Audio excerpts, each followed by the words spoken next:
تشریف رکھیں۔ احساسات کو اور ان کے شعور کو بیدار کریں، انہیں بتائیں کہ کس طرح عالمی سامراج امت مسلمہ کو غلام بنا رہا ہے، کس طرح وہ ہمارے وسائل پہ قبضہ کر رہا ہے، کس طرح وہ ہمارا خون بہا رہا ہے، کس طرح وہ ہمارے اوپر بارود کی بارش کر رہا ہے، اور ہمارے حکمران ان حالات میں کس بے حسی کا شکار ہیں۔ 10 سال پہلے افغانستان میں امریکہ اور نیٹو ممالک کے تمام عسکری قوت اس لیے آئی، اس دعوے کے ساتھ آئی کہ ہم دہشت گردی کا خاتمہ کرنا چاہتے ہیں۔ یہاں تک کہا تھا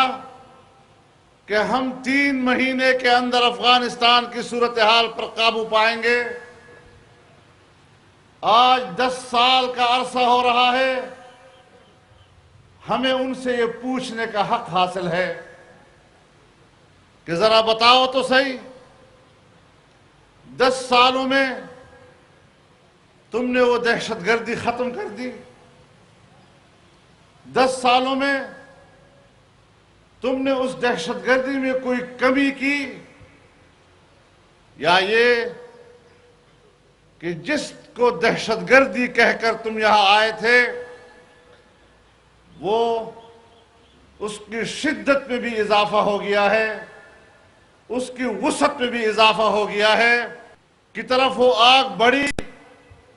آج پاکستان جل رہا ہے، پاکستان کے قبائلی علاقے اس میں جل رہے ہیں، اور ہمارے حکمران بھی اسی زبان میں کہتے ہیں ہم دہشت گردی کے خلاف جنگ لڑ رہے ہیں۔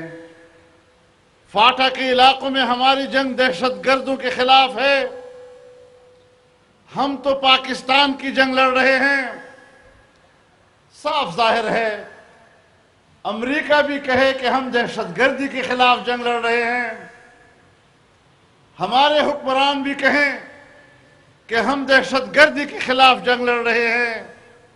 تو ایک بات تو بڑی واضح ہو گئی کہ ہمارے حکمران وہی جنگ لڑ رہے ہیں جو جنگ امریکہ لڑ رہا ہے۔ تو پھر سن لو، ہم بھی اپنی بات پھر دہرانا چاہتے ہیں کہ ہم نے اگر امریکہ کی جنگ کو، افغانستان میں اس کی جنگ کو، آج تک دہشت گردی کے خلاف جنگ تسلیم نہیں کیا ہے، تو ہم پاکستان کے حکمرانوں کے اس دعوے کو بھی مسترد کرتے ہیں کہ پاکستان کی فوج ہمارے قبائلی علاقوں میں کوئی دہشت گردی کے خلاف جنگ لڑ رہی ہے۔ کوئی دہشت گردی کے خلاف جنگ نہیں ہے۔ آج ہم بین الاقوامی دباؤ میں ہیں، ہمارے قوت دفاع ان کے دباؤ میں ہے، ہماری معیشت ان کے دباؤ میں ہے، ہماری پارلیمنٹ ان کے دباؤ میں ہے، ہماری حکومت ان کے دباؤ میں ہے، ہماری قانون سازی ان کے دباؤ پہ ہو رہی ہے۔ ہمیں کہتے ہیں ٹیکسوں کو عائد کرنے کے لیے قانون بناؤ، ہمارے پارلیمنٹ پہ دباؤ ڈال رہے ہیں۔ ہمارے اوپر دباؤ ہے کہ ہم اسلامی قوانین کا خاتمہ کریں اور اس کے لیے ناموس رسالت کے تحفظ کے قانون میں تبدیلی کی جائے۔ ہماری قانون سازی ان کے دباؤ میں ہے، ہماری معیشت ان کے دباؤ میں ہے۔ یاد رکھو، ہم اس پاکستان کو نہ اپنی فوج کے رحم و کرم پہ چھوڑ سکتے ہیں، نہ ہم کسی سیاسی پارٹی کے رحم و کرم پہ چھوڑ سکتے ہیں۔ یہ ملک ہمارا ہے، ہم نے اس ملک کی بقا کی جنگ لڑنی ہے،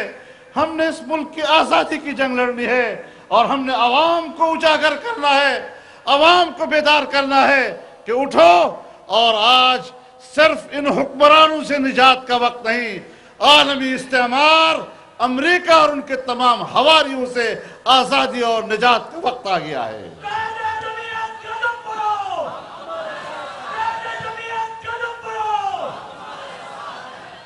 میرے محترم دوستو،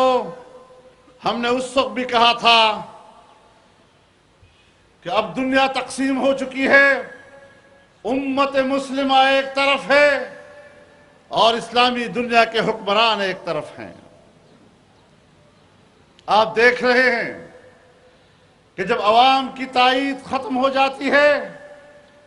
تو پھر حکومتیں کمزور ہو جاتی ہیں۔ یہ صورتحال عراق میں پیدا ہوئی،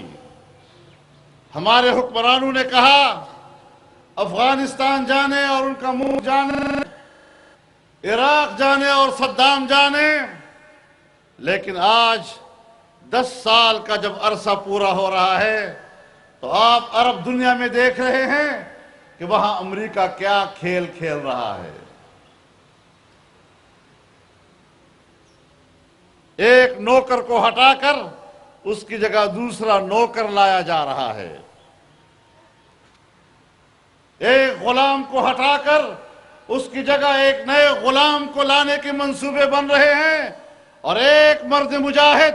معمر قذافی اڑ گیا ہے تو آج اس کے ملک پر بمباریاں ہو رہی ہیں، اور وہی کہانی دہرائی جا رہی ہے جو آج تک اس سے پہلے افغانستان میں دہرائی جا رہی ہے اور پھر عراق میں دہرائی گئی، آج وہ کہانی پھر لیبیا میں دہرائی جا رہی ہے۔